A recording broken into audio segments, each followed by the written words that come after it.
এই যে আমি মরার পরে আমাকে কোরআন, এই কোরআনকে সাক্ষীলে কোরআন হাত দিয়ে ওকে বলবেন কোরআন শরীফ হাত দিয়ে।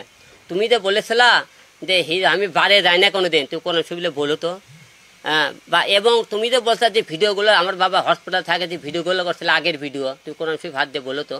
তুমি যে বলেছো যে হিরো আলমের বাবাকে আমি সেবা করছি, তুমি কোরআন শরীফ হাত দিয়ে বলো। হ্যাঁ করছে বলছেন আপনি, বউর হসপিটাল ছিল একদিন আর ওইটি থাকে গেল, তো এতদিন গেল।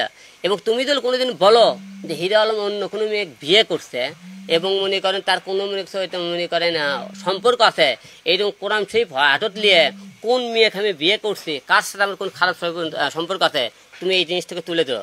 কেউ এরকম বসে এর আগে মনে করেন তাকে অনেকবার মাফ করেছিলাম। সে আমার সাথে ক্যাসা লইলে অন্য ছেলেগুলো গান করে মদ খাই বাড়ে যায়, কোরআন শরীফ থেকে বলছিল আমি জীবনে মদ খাবো না, বাড়ে যাবো না। যে মেয়ে কোরআন শরীফকে এমন অপমান করে কথা বলতে পারে, সে আমার সাথে কি না করতে পারে বলুন। এখন তার সাথে আপনার সবাই আমি বয়কট করছি, বয়কট মানে তার সাথে কোনো সম্পর্ক রাখবো না।